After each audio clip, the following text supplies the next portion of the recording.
2ஆம் அதிகாரம் 1வது வசனத்தை நம்ம யாராவது எடுத்தவங்க சத்தமாக வாசிங்க. 1 சாமுவேல் 2ஆம் அதிகாரம் 1வது வசனம். அப்பொழுது அன்னாள் ஜெபம் பண்ணி, என் இருதயம் கர்த்தருக்குள் களிகூறுகிறது, என் கொம்பு கர்த்தருக்குள் உயர்ந்திருக்கிறது, என் பகைவரின் மேல் என் வாய் திறந்திருக்கிறது, உம்முடைய ரட்சிப்பினாலே சந்தோஷப்படுகிறேன். போதும். இங்கே அன்னாளுடைய வாழ்க்கையை 1 சாமுவேல் 1ஆம் அதிகாரத்தில் நம்ம வாசித்தோமே ஆனால் அவங்க ரொம்ப துக்கத்தோடும் அழுகையோடும் அவங்களுடைய வாழ்க்கையை ஆரம்பிக்கிறதை பார்க்கிறோம். 2ஆம் அதிகாரம் 1 வசனத்தில் அவங்க ரொம்ப சந்தோஷத்தோடு வாழ்க்கையை துவங்குகிறதை பார்க்கிறோம். இந்த 1ஆம் அதிகாரத்துக்கும் 2ஆம் அதிகாரத்துக்கும் இடையில அன்னாளுடைய வாழ்க்கையில் சில அதிசயமான சூழ்நிலைகளை கர்த்தர் உருவாக்கினார். அதைத்தான் அன்னாள் பார்க்குறாங்க. அப்போ நீங்களும் நானும் இந்த அன்னாளை குறித்து இந்த நாளில் தியானிக்க போகிற இந்த முதல் வசனம் நம்மளுக்கு நிச்சயமாக ஒரு பயனுள்ள வசனமாக இருக்கும். நீங்கள் கவனிச்சிங்கன்னா அன்னாளை போல நீங்களும் ஒருவேளை இந்த இடத்துக்கு வரும்போது ஒரு சில துக்கத்தோடு வந்திருக்கலாம். இந்த இடத்த விட்டு நீங்கள் போகும்போது ஒரு சந்தோஷத்தோடு போவதற்கான சில சூழ்நிலைகளை கர்த்தர் உங்களுக்கு காண்பிப்பார். அதனால் கொஞ்சம் நேரம் கவனிங்க. நிச்சயமாக கர்த்தர் உங்களை இந்த இடத்த விட்டு கடந்து சொல்லும்போது ஒரு சந்தோஷத்தினால் மூடி அவர் கடந்து போக வைப்பார். இந்த அன்னாளுடைய வாழ்க்கையில் முதல் அதிகாரத்தில் அந்த அம்மா ரொம்ப துக்கத்தோடு இருக்கிறாங்க. துக்கத்தோடு அவங்க இருக்கிறது மட்டுமல்ல, அவங்கள துக்கப்படுத்துறதுக்குன்னே மற்றவங்களும் என்ன செய்கிறாங்க, இருக்கிறாங்க. பொதுவாகவே உலகத்தில் பார்த்துட்டிங்கன்னா யார் துக்கப்படுறாங்களோ அவங்கள தான் இன்னும் அதிகமாக ஜனங்கள் என்ன செய்கிறாங்க, துக்கப்படுத்துகிறாங்க. யாருக்கு அதிகமான ஒரு நெருக்கங்கள் இருக்குதோ அவங்கள தான் பொதுவாக உலகம் இன்னும் அதிகமான நெருக்கத்துக்கு நேராக தள்ளுது. இந்த அன்னாளுடைய வாழ்க்கையில் அப்படி தான் இருந்தாங்க. அவங்க துக்கத்தோடு இருக்கிறாங்க. ஆனால் வேதம் சொல்கிறது, அம்மா அன்னாளுடைய பெண்ணினால் என்கிற அந்த சக்கலத்தி அப்படின்னே போட்டிருக்கு. அவங்களுடைய கணவனுக்கு இருந்த இன்னொரு மனைவி. அந்த அம்மா அன்னாளை ரொம்ப துக்கப்படுத்துகிறாங்க. துக்கப்படுத்த அன்னாளால் தாங்க முடியலை. ஏனென்றால் ஒரு மனுஷனுக்கு ஒரு அளவுக்கு மேலே துக்கத்தை தாங்க முடியாது. அந்த துக்கத்தை சரி செய்வதற்கு அன்னாளுடைய கணவன் முயற்சி பண்ணுறாரு. இதெல்லாம் 1ஆம் அதிகாரத்தில் இருக்கு. அன்னாளுடைய கணவன் முயற்சி பண்ணுறாரு. ஆனாலும் அன்னாளுக்கு அந்த துக்கம் என்ன செய்யலை, சரியாகலை. சில நேரத்தில் ஒரு அளவுக்கு தான் மனிதர்கள் நமக்கு என்ன செய்ய முடியும், ஆறுதல் சொல்ல முடியும். ஒரு அளவுக்கு தான் மனிதர்கள் நமக்கு ஒரு சந்தோஷத்தை காப்பாற்றி அல்லது கட்டுக்குள்ளே வச்சிருக்க முடியும், பிடிச்சி வச்சிருக்க முடியும். ஆனால் தேவன் மட்டும்தான் நம்ம உள்ளத்துல எப்பயுமே நீங்காத ஒரு சந்தோஷத்தை தர முடியும். இதை அன்னாள் புரிஞ்சுக்கிட்டாங்க. கணவனார் பேசுகிறாங்க, அப்போ தான் சமாதானம் ஆகுறாங்கன்னா அடுத்து பார்த்தா அடுத்த நிமிஷமே அந்த அம்மா அன்னாளை துன்பப்படுத்திடுவாங்க.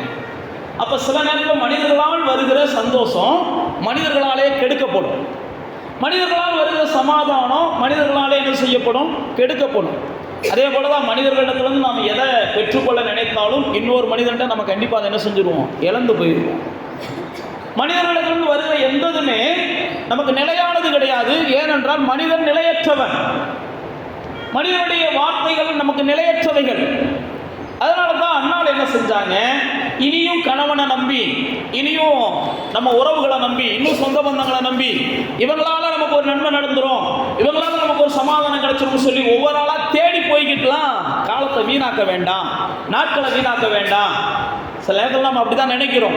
இவங்களோட கொஞ்சம் நேரம் பேசணும்னா நமக்கு சமாதானம் வந்துடுதுன்னு நினைக்கிறோம். அதுக்கப்புறம் பார்த்தீங்கன்னா அதே சமாதானம் கெட்டு போயிடுது. அப்போ நானும் நீங்களும் இவங்ககிட்ட சமாதானம் வந்துடும், அவங்ககிட்ட சமாதானம் வந்துடும் தேடும்போது இவங்க மூலமாக நம்முடைய சந்தோஷம் நமக்கு கிடைச்சிரும், அவங்க மூலமாக நமக்கு சந்தோஷம் கிடைச்சிரும்னு நம்ம தேடணும்னா அது வர்றது என்ன செஞ்சிடும், தானாக விலகி போயிடும், அது நிலைக்காது. இதைத்தான் அன்னாள் கண்டுபிடிச்சாங்க. அதனால தான் அவங்க என்ன செஞ்சாங்க, அவங்க கணவனார் நல்ல அன்பான மனுஷன். அவனை குறித்து பைபிளில் வாசித்து பார்த்தீங்கன்னா அவர் அழகாக சொல்கிறாரு, நீ என்ன செய், எனக்கு ரொம்ப வேண்டப்பட்டவ, நான் அவனை ரொம்ப நேசிக்க என்ற அளவுக்குலாம் கணவன் நல்ல அன்பு செலுத்துவார். ஆனாலும் அவளுடைய துக்கம் மாறாது, அவள் மேலே இருந்த நிந்தை மாறாது, அவளுடைய உள்ளத்தில் இருந்த தவிப்பு மாறாமல் இருக்கும். இங்கே தான் அன்னாள் ஒரு முடிவு எடுக்கிறாங்க, இதெல்லாம் நீங்கணும்னா பேசாமல் நம்ம தேவன்கிட்ட போயிருக்கோம், தேவ சமூகத்துக்கு போயிருக்கோம். அதனால தான் நான் உங்களுக்கு மறுபடியும் சொல்லுகிறேன், எந்த பிரச்சனையாக இருந்தாலும் தீர்வு தேவனிடத்துலேருந்து வந்தால் தான் அது நிரந்தரமாக இருக்கும். தற்காலிகமான தீர்வுக்காக நம்ம சின்ன சின்ன விஷயங்களை நாடும்போது அது தற்காலிகமாக தான் இருக்குமே ஒழிய அது நிரந்தரமாக இருக்காது. ஒரு வழியாக நமக்கு வர்றது கண்டிப்பாக தேவனிடத்துலேருந்து வந்துச்சுன்னா அது என்ன செஞ்சிடும்? சிதறி போயிடும். அப்போ தேவனுடைய பிள்ளைகளாகிய நாம் என்ன செஞ்சிடணும்னா, வருகிற எல்லாவற்றையுமே தேவனிடத்திலிருந்து பெற்றுக்கொள்ளணும்னு விரும்பணும். எந்த மனுஷன்றது நாம் பெற்றுக்கொள்ளணும்னு நினைக்கும் போது அவைகள் நமக்கு நிலையற்றதாக போயிடுது. அதனால் நாம் வாழ்க்கையில் ஒரு உயர்வான இடத்துக்கு போக மாட்டோம். அண்ணாள் நேராக தேவ சமூகத்துக்கு போகிறாங்க. உட்காந்து தேவ சமூகத்தோடு தான் பைபிளில் போட்டு தன்னுடைய இருதயத்தில் உள்ளதெல்லாம் சொல்லிடுறாங்க. இருதயத்தில் உள்ளதெல்லாம் சொல்கிறாங்க. இருதயத்தில் உள்ளதெல்லாம் சொல்லிட்டு அதுக்கப்புறம் பார்த்தீங்கன்னா அங்கே இருக்கிற இன்னொரு மனிதன், ஏலி என்கிற ஆசாரியன் அல்லது ஊழியன், அவர் என்ன செய்கிறாரு? அண்ணாட்ட வந்து வேற மாதிரி தான் பேசுவார், காயப்படுத்தி தான் பேசுவார். காயப்படுத்தி பேசினாலும் அண்ணாள் என்ன செஞ்சாங்க? என்ன வேணாலும் நீங்கள் பேசிக்கோங்க, எனக்கு கர்த்தர் என்ன செய்யணும்? அதிசயம் செய்யணும், அவ்வளோதான். நீங்கள் காயப்படுத்தினாலும் சரி, நீங்கள் காயப்படுத்தினாலும் சரி, நான் இப்போ அதெல்லாம் பொருட்படுத்துகிற ஆள் இல்லை. முதல்தான் நீங்கள் யாராவது எனக்கா ஒன்று சொல்லிட்டா எனக்கு சுருக்குன்னு வரும். இப்போல்லாம் எனக்கு சுருக்குலாம் போக வராது. இப்போ என்னுடைய ஒரே நோக்கம், நான் தேவன்கிட்ட இருந்து அதிசயத்தை என்ன செய்யணும்? பெறணும்.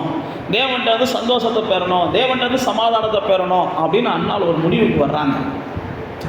அண்ணாள் வந்துட்டு வேத புத்தகத்தில் போட்டிருக்குது. அந்த ஏலிக்கு அவங்க சொல்கிறாங்க, ஆண்டவரே, நான் ஒரு ரொம்ப மனக்கிலேசமுள்ள பெண்ணு, இந்த மாதிரி பல கவலையில் வந்திருக்கிறேன். அதனால் நான் அப்படியாப்பட்ட ஆள் இல்லை அப்படின்னு அந்த அம்மா ஏலிகிட்ட விளக்கம் கொடுக்குறாங்க. ஏலி அந்த அம்மாவை வேறு மாதிரி பேசுவார், காயப்படுத்தி பேசுவார். உடனே அந்த ஆளை ஏலி என்ன செய்வார்னா, போமா, ஒரு வேண்டுதல் நிறைவேற்றுவார் ஆண்டவர் அப்படின்னு சொல்லி அனுப்பி வைப்பார். பைபிளில் போட்டுட்டு அதுக்கப்புறம் அந்த அம்மா என்ன செஞ்சாங்கன்னா சந்தோஷமாக இருந்தாங்க, துக்கமுகமாகவே இல்லையா. அப்போ தேவ சமூகத்தில் போய் நம்ம ஒரு காரியத்தை சொல்லும்போது தான் தேவன் நமக்கு சந்தோஷத்தை தருகிறார். அந்த சந்தோஷம் தான் நமக்கு நிறைவானதாகவும் நிலையானதாகவும் நமக்கு நீடிக்கிறதாகவும் இருக்குது. இதுக்கப்புறம் தான் இந்த அண்ணாள் இந்த 2ஆம் அதிகாரத்தில் தேவனை என்ன செய்ய ஆரம்பிக்கிறாங்கன்னா, துதிக்க ஆரம்பிச்சிடுறாங்க. துதிக்கும் போது அவங்க சொல்கிறாங்க, அண்ணாள் ஜெபம் பண்ணி என் இருதயம் கர்த்தருக்குள் களி கூறுகிறது, என் கொம்பு கர்த்தருக்குள் உயர்ந்திருக்கிறது, என் பகைஞரின் மேல் என் வாய் திறந்திருக்கிறது, உம்முடைய ரட்சிப்பினால் நான் சந்தோஷப்படுகிறேன் அப்படின்னு சொல்லுகிறார். இதுவரைக்கும் என் சந்தோஷத்தை யாரெல்லாம் அடக்கி வச்சிருந்தாங்களோ, இதுவரைக்கும் நான் சந்தோஷப்படக்கூடாத அளவுக்கு என்னுடைய பகைஞர்கள் என்னென்னலாம் முயற்சி பண்ணினாங்களோ, என்னுடைய சத்துருக்கள் என்னென்னலாம் முயற்சி பண்ணாங்களோ, என்னுடைய குடும்பத்தை சார்ந்தவர்கள் என்னென்னலாம் முயற்சி பண்ணாங்களோ, அதை எல்லாத்தையும் கர்த்தர் ஒரே ஒரு அதிசயத்தினால சரி செஞ்சுட்டாரு. இனி என்னுடைய பகைஞர்கள் என்ன செய்ய முடியாது, என் மேலே வாய் திறந்து என்னை காயப்படுத்தியெல்லாம் பேச முடியாது. அப்போ தேவனுடைய பிள்ளைகளே, தேவ சமூகத்திலிருந்து வருகிற சந்தோஷம், தேவனிடத்திலிருந்து வருகிற சந்தோஷம், தேவன் வேதம் சொல்கிறது எல்லா மனிதனுக்கும் அவர் என்ன செய்கிறாருன்னா சந்தோஷத்தை கொடுக்குறார். எல்லா மனுஷனுக்கும் சந்தோஷத்தை கொடுக்கணும். அப்போஸ்தலர் நடவடிக்கைகளில் வாசித்து பார்த்தீங்கன்னா 14ஆம் அதிகாரத்தில் ஒரு வசனம் போட்டிருக்கு, அவர் சந்தோஷத்தை கொடுத்து தேவையானதை கொடுத்து ஒவ்வொரு மனுஷனையும் சந்தோஷமாக வச்சுக்கிறதுக்கு தான் தேவன் என்ன செய்கிறாரா, விரும்புகிறாரா. எந்த மனுஷனுக்கும் சந்தோஷத்தை கொடுக்கணும். அதான் தேவனுடைய 14ஆம் அதிகாரம் 17ஆவது வசனம், அவர் நன்மை செய்து வந்து வானத்திலிருந்து மலைகளையும் செழிப்புள்ள காலங்களையும் நமக்கு தந்து ஆகாரத்தினாலும் சந்தோஷத்தினாலும் நம்முடைய இருதயங்களை நிரப்பி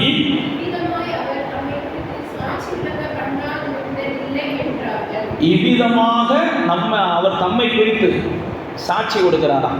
அப்போ தேவனுடைய வேதம் நமக்கு என்ன சொல்லுதுன்னா, அவர் நம்முடைய இருதயங்கள் என்ன செய்கிறாருன்னா சந்தோஷத்தை நம்முடைய இருதயங்களை நிரப்புகிறார். அவர் நிரப்புனா தான் நாம் அவரோடு இருக்கிறோம் என்றும் அவர் நம்மோடு இருக்கிறோம் என்பதற்கும் அடையாளம்.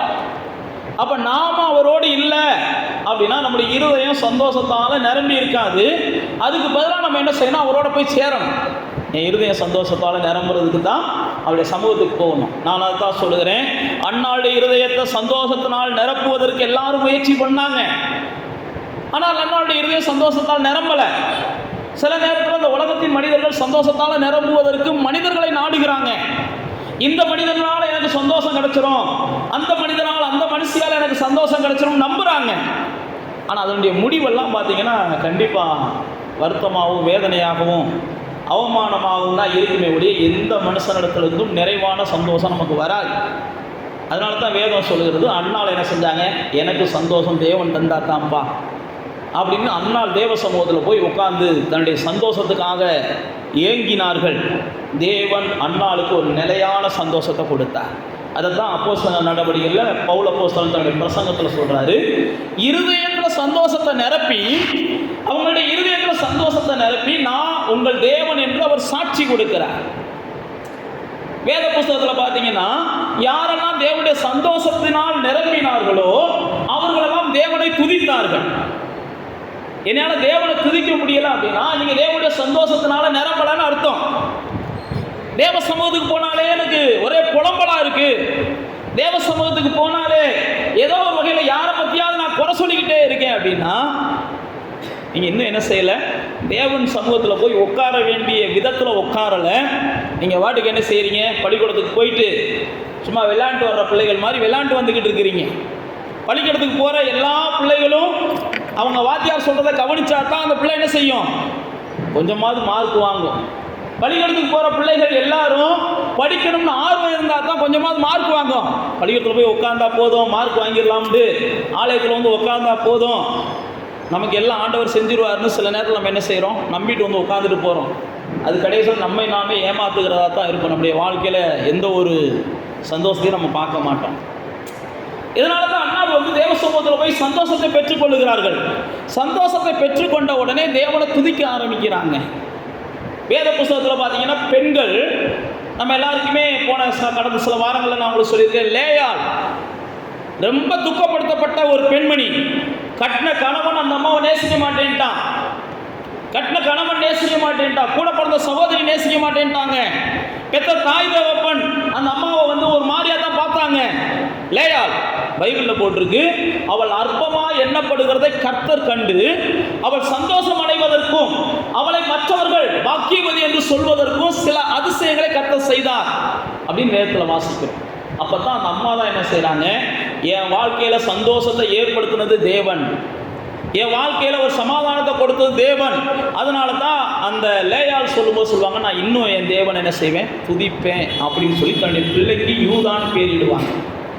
தேவனிடத்திலிருந்து சந்தோஷத்தை பெற்றவர்கள் தேவனை என்ன செய்வாங்க, துதிக்க ஆரம்பிப்பாங்க, தேவனை துதிக்க ஆரம்பிப்பாங்க. அவங்க உள்ளம் நாவுகள்லேருந்து பாடும்போதும் சரி, தேவனை பாடும்போதும் சரி, தேவ சமூகத்துக்கு போகும்போதும் சரி, ஆண்டவரை நினச்சி அவருடைய அன்பை நினச்சி அவங்களுக்கு அவளை ஆண்டவரை துதிக்க தோணும்.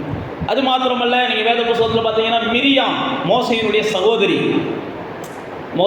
சகோதரி மிரியாம், அந்த அம்மா வந்து என்ன செஞ்சாங்கன்னா, மிரியாம் மோசையோடு ஆரோனோடு கூட பயணம் பண்ணுறாங்க. பயணம் பண்ணும்போது தேவன் மோசையின் மூலமாக எகிப்தியரை எல்லாம் செங்கடல்ல அழிச்சிடுறாரு. அழிச்ச உடனே பைபிளில் போட்டிருக்கு, மோசையோடு கூட சேர்ந்து மிரியாம் கர்த்தரை துதிக்க ஆரம்பிக்கிறாங்க. கர்த்தர் நல்லவர், கர்த்தர் வெற்றியை கொடுத்தார். அப்போ யாரெல்லாம் சந்தோஷத்தை தேவனிடத்துலேருந்து பெறுகிறார்களோ அவர்களெல்லாம் சந்தோஷத்தை தேவனை என்ன செய்ய ஆரம்பிப்பாங்க, துதிக்க ஆரம்பிப்பாங்க. அப்போ நீங்களும் நானும் என்னால் துதிக்க முடியலை, துதிக்க தெரியலை அப்படின்னா தேவ சமூகத்தில் நாம் என்ன செய்யணும், அமர வேண்டிய விதத்தில் அமரணும், தேவன்கிட்ட கேட்க வேண்டிய விதத்தில் கேட்கணும். தேவ சமூகத்துக்கு போகும்போது நம்முடைய இருதயத்தில் ஒரே என்ன செய்யணும், தேவனை குறித்த சிந்தனைகள் அதிகமாக அந்த இடத்துல வந்து நிற்கணும். மற்ற சிந்தனைகளுக்கு நம்ம இடம் கொடுக்கக்கூடாது. இப்போ மிரியாம் பாருங்க, பாட்டு படிக்கிறாங்க. இதெல்லாம் வந்து நீங்கள் யாத்ராமத்தின் புஸ்தகம் 15ஆம் அதிகாரத்தில் வீட்டில் போய் வாசிச்சுட்டு பார்த்தீங்கன்னா தெரியும். யாத்ராமம் 15ஆம் அதிகாரத்தில். அடுத்து பார்த்தீங்கன்னா தெபோராள், இது நியாயாதிபதிகள் 5ஆம் அதிகாரத்தில் வச்சு பார்த்தீங்கன்னா தெரியும். இந்த தெபோராள் யாருன்னு பார்த்தீங்கன்னா அவங்க தீர்க்கதரிசி. அவங்க பாருங்க, பாராக் என்கிற மனுஷனை யுத்தத்துக்கு போக சொல்கிறாங்க. அப்போ பாராக் என்கிற மனுஷன் யுத்தத்துக்கு போகும்போது நீங்கள் என் கூட வாங்கன்னு கூப்பிட்றாரு. உடனே அவங்க என்ன செய்வாங்க, தெபோராள், நான் உன் கூட வந்தாலும் உனக்கு வெற்றி கிடைக்காது, வெற்றி வந்து இன்னொரு பெண்ணுக்கு கிடைக்குன்ற மாதிரி அவங்க சொல்லிடுறாங்க. வேதத்தில் வாசித்து பார்த்தீங்கன்னா ஒரு பெரிய வெற்றியை தேவன் கொடுக்குறான். உடனே தெபோரா தேவன் என்ன செய்கிறாங்க, துதிக்க ஆரம்பிக்கிறாங்க. புதிய ஏற்பாட்டில் வந்தீங்கன்னா எலிசபெத் லூக்கா 1ஆம் அதிகாரத்துக்கு வந்த உடனே பார்த்தீங்கன்னா மரியாளை பார்த்த உடனே, மரியாளுடைய வாழ்த்துதலை கேட்ட உடனே துதிக்க ஆரம்பிப்பாங்க. எலிசபெத் பல ஆண்டுகளாக பிள்ளை இல்லாமல் இருந்தவங்க, பல ஆண்டுகளாக பல நிந்தைகளை சகிச்சவங்க. அதனால தான் எலிசபெத்தினுடைய பிள்ளைய ஆண்டவர் கொடுக்கும்போது, இந்த பிள்ளையின் பிறப்பினாலே ஓ வம்சத்தில் சந்தோஷம் உண்டாக போகிறது அப்படின்னு சொல்லி தேவதூதன் ஒரு வார்த்தையை கொடுப்பார். அப்புறம் பார்த்தீங்கன்னா எலிசபெத் துதிப்பாங்க, மரியாள் துதிப்பாங்க. அப்போ தேவனுடைய பிள்ளைகள் தேவனிடத்துல வந்து சந்தோஷத்தை பெற்றுக்கொள்ளுகிறோம் அப்படின்னா தேவனுக்கு நம்ம துதி சொல்ல பழகணும். தேவனுக்கு வந்து சந்தோஷத்தை பெற்றுக்கொள்கிறோம், தேவனிடத்தில் அதிசயங்களை பெற்றுக்கொள்ளுகிறோம், தேவனிடத்தில் நன்மைகளை பெற்றுக்கொள்ளுகிறோம். அப்போ அதெல்லாம் பெற்றுக்கொண்டுட்டு நாம் நார்மலாகவே கடந்து போகிறதுனால நம்முடைய நன்மைகள் பெருக மாட்டேங்கிறது, நம்முடைய சந்தோஷங்கள் பெருக மாட்டேங்கிறது, நமக்கு கிடைக்கிற அதிசயங்கள் பெருக மாட்டேங்குது. இதெல்லாம் பெருகணும் அப்படின்னா நான் உங்களுக்கு சொல்லுகிறபடி யாரெல்லாம் தேவனிடத்திலிருந்து அதிசயத்தை பெற்றாங்களோ சந்தோஷத்தை பெற்றாங்களோ அவங்களாம் தேவனை மனப்பூர்வமாக துதிக்க ஆரம்பித்தாங்க. நீங்கள் எல்லாம் என்ன செய்யணும்? தேவனை துதிக்கிறவங்களா மாறணும். அண்ணால் பாருங்க, அதிசயம் நடந்த உடனே அப்படியே தேவனை துதிக்க ஆரம்பிச்சிடுறாங்க. துதிச்சதுனால தான் அவங்களுடைய இருதயம் சந்தோஷத்தினால நிரம்புச்சு. அப்போ தேவ பிள்ளைகளாகிய நீங்களும் நானும் எப்பையும் சந்தோஷத்தினால் நிரம்பி இருக்க வேண்டும் அப்படின்னு தேவன் விரும்புகிறார். சந்தோஷத்தினால நிரம்பி இருக்கணும். அதனால தான் சொன்னேன், ஒவ்வொருவரையும் ஆகாரத்தினால நிரப்புறதை போல தேவன் ஒவ்வொருவரையும் சந்தோஷத்தினாலே நிரப்புகிறார் அப்படின்னு சொல்லி நம்ம ஆதியாகமம் 14 அப்போஸ்தலர் 14:17 நம்ம வாசித்தோம். 14:17 நம்ம வாசித்தோம். அப்போ தேவனுடைய பிள்ளைகளே, சங்கீதக்காரன் பல இடங்களில் சொல்லுவார், நான் தேவனுடைய சந்தோஷத்தினால நிரப்பப்படணும். மனுஷரால் வருகிற சந்தோஷம் அல்ல, தேவனால் வருகிற சந்தோஷம். நீங்கள் தேவனால் வருகிற சந்தோஷத்தை தான் தேடணும். இப்போ அண்ணாவில் நான் சொன்ன மாதிரி மனுஷனால் வருகிற சந்தோஷத்தை அவங்க தேடி இருந்தாங்கன்னா வாழ்நாளெல்லாம் அவங்க அப்படி தான் இருந்திருப்பாங்க.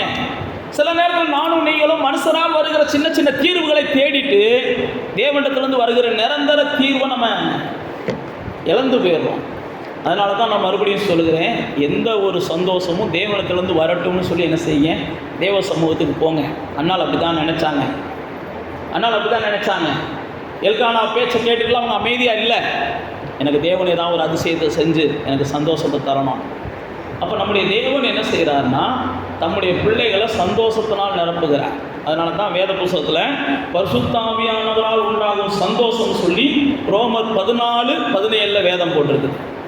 14:17 நீங்கள் வாசித்து பார்த்தீங்கன்னா பரிசுத்த ஆவியானவரால் உண்டாகும் சந்தோஷம் எல்லா தேவ பிள்ளைகளுடைய இருதயத்திலையும் தேவன் என்ன செய்கிறார்? தருகிறார். அதே மாதிரி தான் ரோமரில் இன்னொரு வசனமும் அவங்க ஆவியானவர் எழுதி வச்சிருக்கிறார். 15:13 இதே மாதிரி சொல்லியிருக்கிறார், பரிசுத்த ஆவியினால உங்களுடைய உள்ளங்கள் எல்லாம் அவர் சந்தோஷத்தை ஊற்றுகிறார். அப்போ தேவனுடைய பிள்ளைகள் என்ன செய்யணும்? சந்தோஷமாக இருக்கணுன்றதுக்காக தேவன் என்ன செய்கிறார்? சந்தோஷத்தை கொடுத்துக்கிட்டே இருக்கிறார். நீங்கள் சந்தோஷமாக இருப்பதற்கு என்ன தேவையோ அதை கர்த்தர் அறிஞ்சிருக்கிறார். உங்களுடைய சந்தோஷம் நிறைவாவதற்கு என்ன தேவையோ அதை கர்த்தர் அறிஞ்சிருக்கிறார். அதனால தான் இயேசு தன்னுடைய சீசர்களுக்கு சொல்லும்போது உங்கள் சந்தோஷம் நிறைவாவதற்கு என்ன வேணுமோ அதை நீங்கள் என்கிட்ட கேளுங்க அப்படின்றாரு. உங்களுக்கு நிறைவான சந்தோஷம் வேணும். தேவ பிள்ளைகளுக்கு என்ன செய்யணும்? நிறைவான சந்தோஷம் வேணும். தேவ பிள்ளைகள் இந்த பூமியில் சந்தோஷமாக வாழ்ந்துருக்கணும். அதனால தான் பவுல் அப்போஸ்தலன் பிலிப்பியருக்கு எழுதும்போது நீங்கள் பிலிப்பியர் நிருபத்தை வாசித்து பார்த்தீங்கன்னா சந்தோஷமாக இருங்கனே சொல்லிக்கிட்டு இருப்பார். ஏன்னா தேவ பிள்ளைகளுக்கு அடையாளமே என்னது? சந்தோஷமாக இருக்கிறது தான். தேவ பிள்ளைகள் தேவனோடு இருக்கிறாங்கன்றதுக்கு அடையாளமே சந்தோஷமாக இருக்கிறது தான். தேவன் உங்களோட இருக்கிறாருன்றதுக்கு அடையாளமும் சந்தோஷமாக இருக்கிறது தான். நீங்கள் தேவனோடு இருக்கிறதுக்கு அடையாளமும் சந்தோஷமாக இருக்கிறது தான். என்னால் சந்தோஷமாக இருக்க முடியலைன்னா நான் மறுபடியும் சொல்லுகிறேன், ஒன்று தேவன் உங்களோட இல்லை, நீங்கள் தேவனோட இல்லை. இதுதான் காரணம். என்னால் சந்தோஷமாகவே இருக்க முடியலை அப்படின்னு நீங்கள் யாராவது ஃபீல் பண்ணீங்கன்னா ஒன்று தேவன் உங்களோட இல்லை, அப்படி இல்லைன்னா நீங்கள் தேவனோட இல்லை. ஏதோ ஒரு ப்ராப்ளம் இருக்கிறதுனால தான் உங்களால் சந்தோஷமாக என்ன செய்ய முடியல, இருக்க முடியல. ஆனால் வேதம் சொல்கிறது தேவன் உங்களோடு கூட இருக்கிறார் அப்படின்னா உங்களுடைய இருதயத்தை அவர் சந்தோஷத்தால் நிரப்பி இருக்கிறார். தேவன் உங்களை ஆளுகை செய்கிறார்னா உங்களுடைய இருதயத்தை அவர் சந்தோஷத்தால் நிரப்பி இருக்கிறார். அதனால தான் பவுல் அப்போஸ்தலன் மறுபடியும் சொல்கிறான் பிலிப்பியர் நிருபத்தில், நீங்கள் மகிழ்ச்சியாக இருக்கணும், நீங்கள் சந்தோஷமாக இருக்கணும். நான் மறுபடியும் சொல்கிறதையே நான் சொல்கிறதுனால நீங்கள் வருத்தப்பட்டாலும் பரவாயில்லை, நீங்கள் சந்தோஷமாக இருக்கணும். எப்போதும் சந்தோஷமாக இருங்க. பிலிப்பியர் 4:1 சொல்லும்போது சொல்லுவான், நீ சந்தோஷமாக இருந்தால் தான் உன்னை நடத்துகிற நான் சந்தோஷமாக இருக்க முடியும். பிலிப்பியர் 4:1 சொல்லும்போது சொல்லுவான். தெசலோனிக்கேயருக்கு சொல்லும்போதும் சொல்லுவான், நீங்கள் சந்தோஷமாக இருந்தால் தான் ஏன் ஊழியத்தில் நான் வெற்றி அடைஞ்சிருக்கேன்னு அர்த்தம். உங்களை நான் சந்தோஷமாக பார்க்கலைன்னா நானும் ஊழியக்காரனா சந்தோஷமாக என்ன செய்ய முடியாது, இருக்க முடியாது.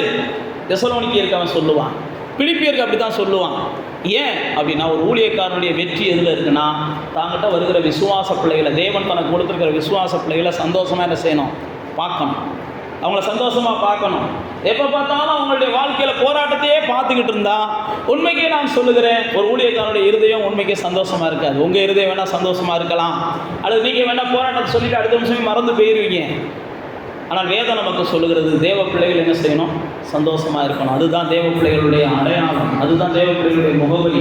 அவர்கள் எப்பயுமே சந்தோஷமாக இருக்கணும். அதனால தான் பரிசுத்த ஆவியானவருடைய இருதயங்களில் சந்தோஷத்தை வந்து கொடுக்கிறார். புசிப்பும் குடிப்பும் தேவனுடைய ராஜ்யம் அல்ல, பரிசுத்த ஆவியினால் உண்டாகிற சந்தோஷம், பரிசுத்த ஆவியினால் உண்டாகிற சமாதானம். அதனால தான் இயேசு தான் சீசர்களுக்கு சொல்லும்போது சொல்கிறாரு, யோவான் 16ஆம் அதிகாரத்தில் தன்னுடைய சீசர்களுக்கு சொல்லும்போது சொல்கிறார், உங்கள் துக்கத்தை எல்லாம் நான் சந்தோஷமாக மாற்றுகிறேன். உங்களுக்குள்ள சந்தோஷம் என்ன செய்யணும்? இருக்கணும். உங்களுக்குள்ள சந்தோஷம் இருக்கணும். இதைத்தான் ஆண்டவர் தன்னுடைய சீசர்களுக்கு போகும்போதெல்லாம் சொல்லிக்கிட்டே இருந்தார். அதனால தான் நீங்கள் வேதத்தில் எங்கே பார்த்தீங்கன்னாலும் தன்னுடைய சீசர்கள் என்ன செஞ்சாங்க? அவமானப்படும் போது கூட சந்தோஷமாக இருந்தாங்கன்னு பைபிளில் போட்டிருக்கு. அப்போஸ்தலர் 5ஆம் அதிகாரத்தில் பார்த்தீங்கன்னா, அவமானப்படும் போது, அடிபடும் போது, அவர்கள் பயமுறுத்தப்படும் போது, தேவனுடைய நாமத்துக்காக அவர்கள் துன்பங்களை சந்தித்த போது அவர்கள் என்ன செஞ்சாங்கன்னா? சந்தோஷமாக இருந்தார்கள் அப்படின்னு சொல்லி வேதத்தில் பல இடங்களில் போட்டிருக்கு. இதில் அப்போஸ்தலர் 4ஆம் அதிகாரம் 5ஆம் அதிகாரம் 41வது வசனம், அவருடைய நாமத்துக்காக தாங்கள் அவமானம் அடைவதற்கு பாத்திரராக எண்ணப்பட்டபடினால் சந்தோஷமாக ஆலோசனை சங்கத்தை விட்டு புறப்பட்டு போய் தினந்தோறும் தேவாலயத்திலையும் வீடுகளையும் இடைவிடாமல் உபதேசம் பண்ணி இயேசுவே கிறிஸ்து என்று பிரசங்கித்தார்கள்.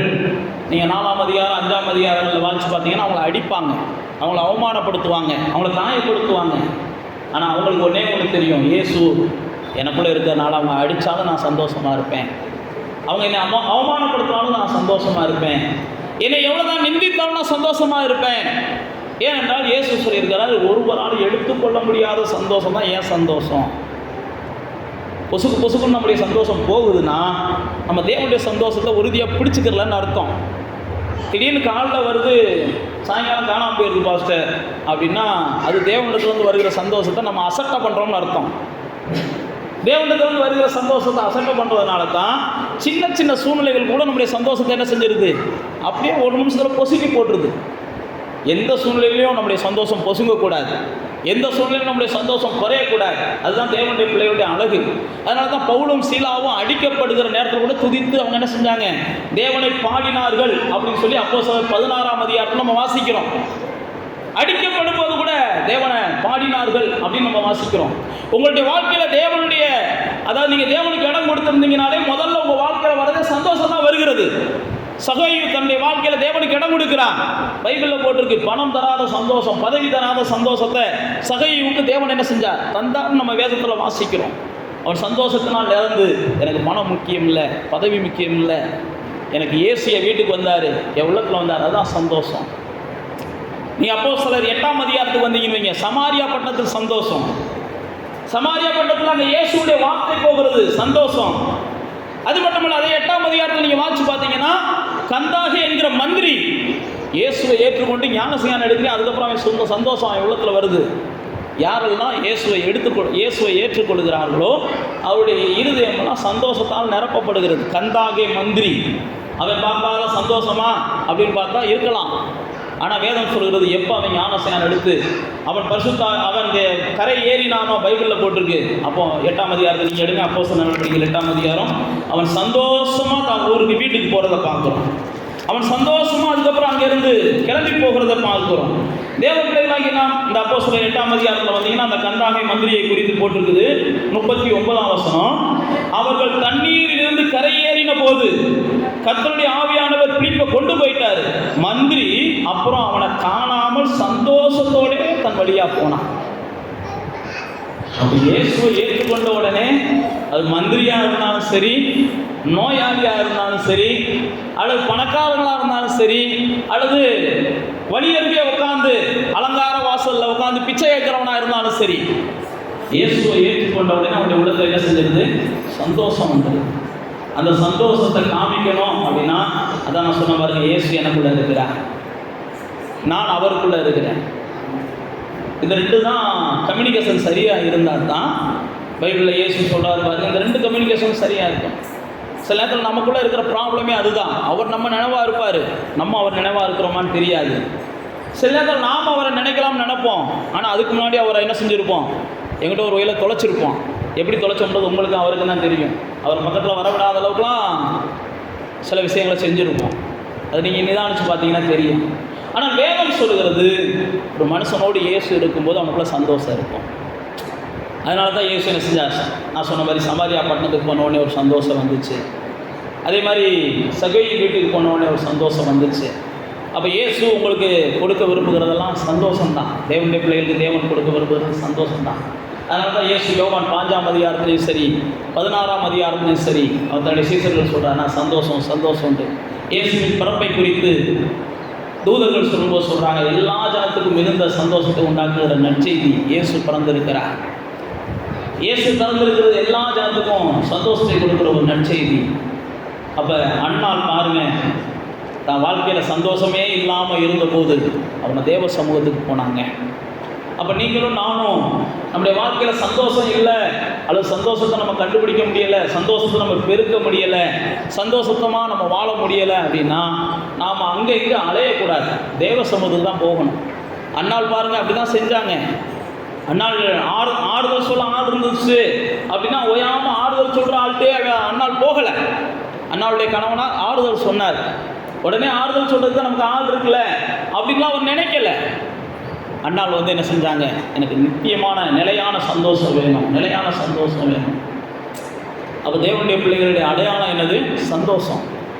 தேவனுடைய பிள்ளைகள் எப்பயும் சந்தோஷமாக இருக்கிறதுக்கு தான் அதான் சொன்ன பாருங்க, அவமானப்படுத்தப்பட்டாலும் சந்தோஷமாக இருக்கணும், துன்பப்படுத்தப்பட்டாலும் சந்தோஷமாக இருக்கணும், நமக்கு நிந்தைகள் வந்தாலும் நம்ம சந்தோஷமாக இருக்கணும், குறைவுகள் வந்தாலும் சந்தோஷமாக இருக்கணும். நீங்கள் சந்தோஷமாக இருக்கும்போது தான் பைபிளில் போட்டிருக்கு, மகிழ்ச்சியாக இருப்பதே உங்களுக்கு பலன் அப்படின்னு பைபிளில் போட்டிருக்கு. நெகேமியா தன்னுடைய பிள்ளைகளுக்கு சொல்கிறாரு, எப்பா நீ எந்த சொல்லி மகிழ்ச்சி ஆயிரு, அதுதான் உனக்கு பலன் அப்படின்றாரு.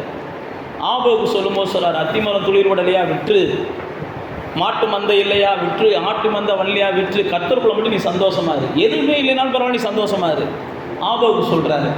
ஏன்னா தேவ பிள்ளைகளுக்கு அதுதான் என்னது, அலங்காரம். நீங்கள் நானும் அது இல்லை இது இல்லைன்னு உடனே சங்கீதக்காரன் சொல்கிறான், அவங்களுக்கெல்லாம் தானியம் பெருகி இருக்கிற காலங்களில் தான் சந்தோஷம். எனக்கு பார்த்தீங்கன்னா எப்போவும் சமூகத்துக்கு வந்தாலும் எனக்கு சந்தோஷம், எப்போ நான் உண்மை நினைச்சாலும் எனக்கு சந்தோஷம், எப்போ உண்மை துதிச்சாலும் எனக்கு உமக்கு சந்தோஷம். இது சங்கீதக்காரன் தன்னுடைய சங்கீதம் 4வது சங்கீதத்தில் அவர் சொல்லுகிறார். அப்போ தேவனுடைய பிள்ளைகள் என்ன செய்யணும், எப்பயுமே தேவனுடைய பிள்ளைகள் சந்தோஷமாக இருக்கணும். சந்தோஷமாக இருக்கிறதுக்காக தான் தேவன் நமக்குள்ளே இருக்கிறார். சந்தோஷமாக இருக்கணுன்றதுக்காக தான் நாம் என்ன செய்கிறோம், தேவ சமூகத்தை தேடுகிறோம். சந்தோஷமாக இருக்கிறதுக்காக தான் தேவ சமூகத்தை தேடுகிறோம். சந்தோஷமாக இருக்கிறதுக்காக தான் தேவனுடைய வார்த்தைகளை கேட்குறோம். தாவீது சொல்கிறான் பாருங்க, உங்களுடைய வார்த்தைகள் தான் எனக்கு மனமகிழ்ச்சின்றான். உங்களுடைய வார்த்தைகள் மட்டும் எனக்கு மனமகிழ்ச்சியாக இல்லாமல் இருந்துச்சுன்னா நான் துக்கத்தில் செத்து போயிருப்பேன்றான். 119:92 சொல்லும்போது சொல்கிறான், உங்களுடைய வேதம் மட்டும் எனக்கு மனமகிழ்ச்சியாக இல்லாமல் இருந்துச்சுன்னா, உங்களுடைய வார்த்தை மட்டும் எனக்கு மனமகிழ்ச்சியாக இல்லாமல் இருந்துச்சுன்னா நான் துக்கத்தில் செத்து போயிருப்பேன் அப்படின்னு சொல்கிறாரு. ஒரு வார்த்தை, தேவனுடைய வார்த்தைகளை பற்றி உங்களுக்கு என்ன செய்யணும், முதல் தெளிவு வேணும். மனுஷனுடைய வார்த்தைகளை சில நேரத்தில் நம்ம என்ன செய்கிறோம், ரொம்ப நம்புகிறோம். மனுஷனுடைய வார்த்தைகளை சில நேரத்தில் நினச்சி ரொம்ப வருத்தப்படுறோம். ஆனால் தேவனுடைய வார்த்தையை நம்ம எந்த அளவுக்கு கொண்டாடுறோம் அப்படின்னா அவ்வளோனா நம்ம பெருசாக ஒன்று கொண்டாடுறது மாதிரி தெரியலை. தேவனுடைய வார்த்தையை கொண்டாடாதனால தான் உங்களுடைய வாழ்க்கையில் திண்டாட்டமே. நீங்கள் தேவனுடைய வார்த்தையை நீங்கள் சரியாக புரிஞ்சுக்கிறதுனால தான் உங்களுக்கு வாழ்க்கையில் நீங்கள் முன்னேற்றத்தை பார்க்கவே முடியலை. வேதத்தில் சொல்கிறாரு, நான் என் வார்த்தையை அவங்க அந்நிய காரியமாக நினைக்கிறாங்க, ஏதோ போகிற போக்கில் குமுத புஸ்தகம் மாதிரியும் வாரமலர் புஸ்தகம் மாதிரியும் அவங்க வார்த்தைக்கு போய்கிட்டு இருக்காங்க. என் வார்த்தை அப்பம் இல்லைன்னா கூட வாழ வைக்கக்கூடியது. வேதம் அப்படி தான் நமக்கு சொல்லி கொடுக்குது. இது அந்நிய காரியமாக நினைக்கிறாங்க, இதனுடைய மகத்துவம் புரியாமல் இருக்கிறாங்க. அதனால தான் இயேசு முத பேதுருட்ட வராரு. பேதுருட்ட வந்தால் என்ன செய்கிறாரு, எப்போ அந்த பக்கம் வலைய போடுன்றாரு லூக்கா 5ஆம் அதிகாரத்தில். உடனே பேதுரு என்ன செய்கிறாரு, எப்பா நீங்கள் சொல்கிறது ரைட்டு தான். பேதுரு அழகாக சொல்லுவார், ஆனால் இப்போ நீ சொன்ன உன் வார்த்தையின்படி நான் என்ன செய்கிறேன், வலைய போடுறேன். இது வரைக்கும் நான் இரவு முழுவதும் பிரயாசப்பட்டுட்டேன், ஆனால் நீங்கள் சொன்னீங்க பாருங்கள், நீங்கள் யாருன்னு தெரியாது, நீங்கள் என் படகுல ஏறி நின்னீங்க, ஏறி நின்ன உடனே நீங்கள் போதிச்சிங்க, உடனே நான் அதை என்ன செய்கிறேன், நம்புகிறேன் அப்படின்னு சொல்லி உடனே வலையை போட்டார். பைபிளில் போட்டு கிழிந்து போகத்தக்க அளவுக்கு எடுத்தார். பேதுருவை பார்த்து ஆண்டவர் சொல்கிறார், நீ போய் மீனை கூடி அதுக்குள்ளே பணம் இருக்குன்றாரு. உடனே பேதுரு என்ன செஞ்சான்? அதுதான் நான் உங்களுக்கு சொல்கிறேன். ஆண்டவருடைய வார்த்தையை நீங்கள் சரியாக புரிஞ்சுக்கிட்டீங்கன்னா அழகாக உங்கள் வாழ்க்கையில் நீங்கள் அந்தந்த சூழ்நிலை அழகாக பேஸ் பண்ணி போயிடுவீங்க. அதனால தான் தாவீது சொல்கிறான், உன்னுடைய வார்த்தை தான் என்னுடைய உணவு. தாவீது தான் சொல்கிறான், வெள்ளியை காட்டிலும் பொன்னை காட்டிலும் நீ விளம்பின வேதம் தான் எனக்கு உயர்ந்தது. வெள்ளி கொடுக்காத வாழ்க்கையை, பொண்ணு கொடுக்காத வாழ்க்கையை வேதம் எனக்கு கொடுக்கும் அப்படின்றேன். உங்களுடைய வேதம் எனக்கு கொடுக்கும். உங்களுடைய வேதத்தினால தான் எனக்கு ஞானம், உணர்வு உள்ளவனாக நான் மாறுறேன், ஞானம் உள்ளவனாக மாறுறேன். தேவனுடைய வார்த்தை. அப்போ நம்முடைய சந்தோஷத்துக்கு பிரதானமாக இருக்கிறது தேவனுடைய வார்த்தை.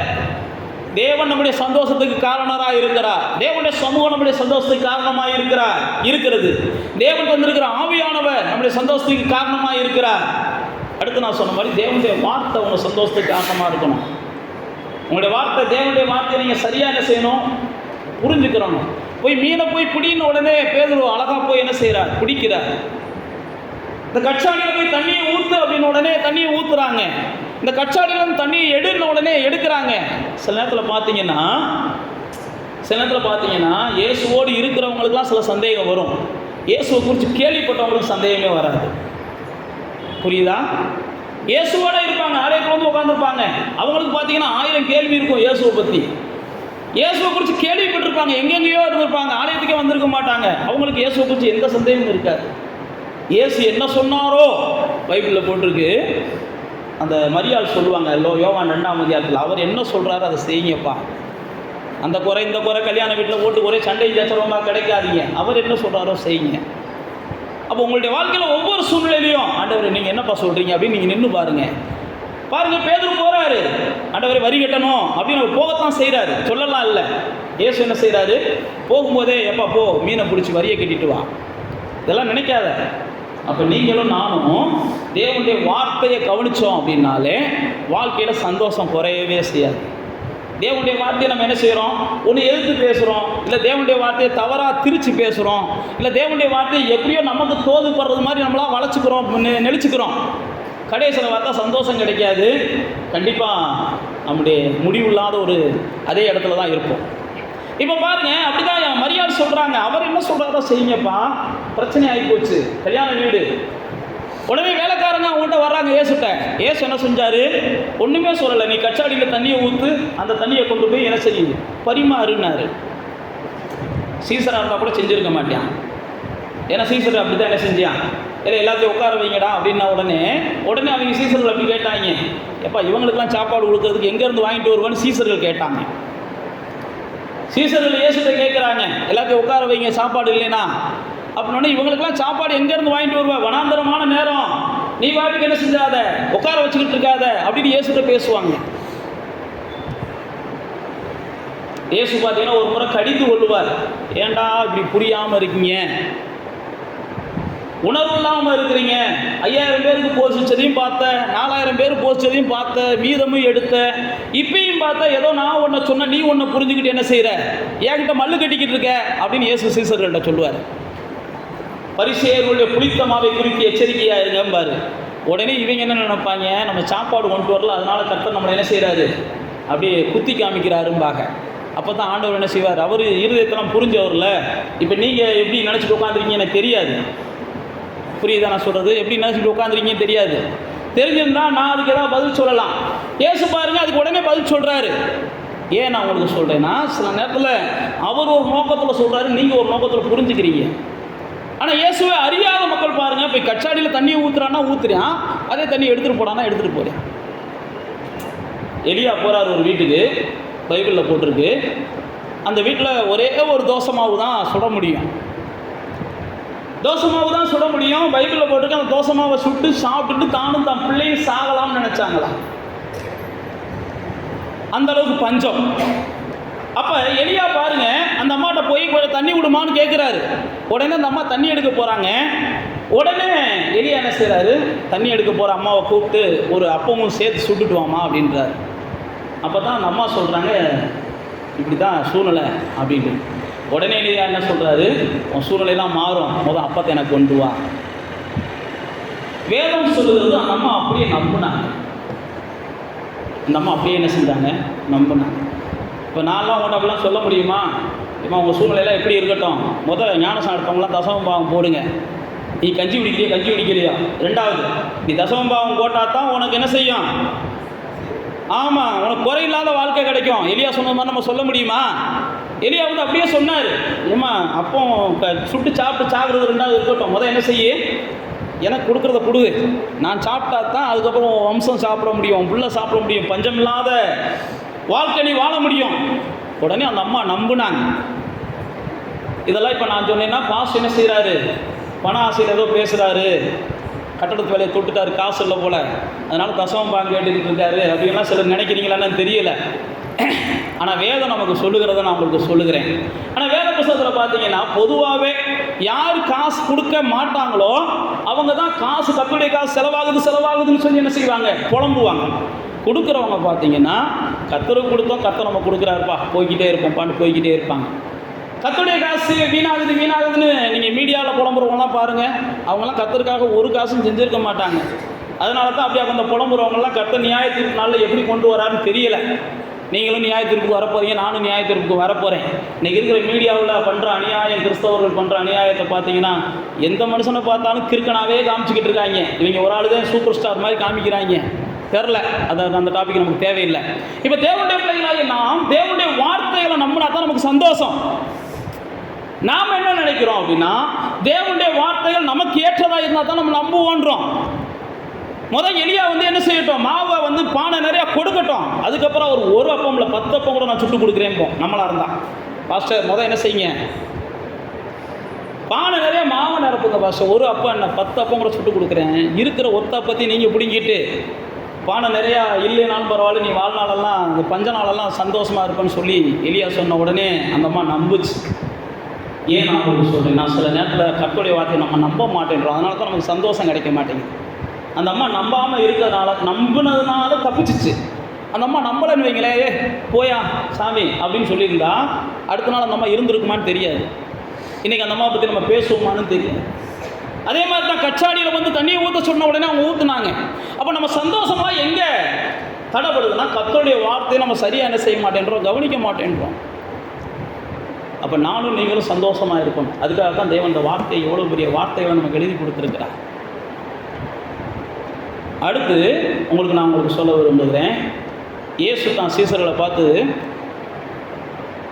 யோவானுக்கு எழுதின சுவிசேஷம் லூக்காவுக்கு எழுதின சுவிசேஷம் 10ஆம் அதிகாரத்தில் போய் சீசர்களை அனுப்பி விடுவார்.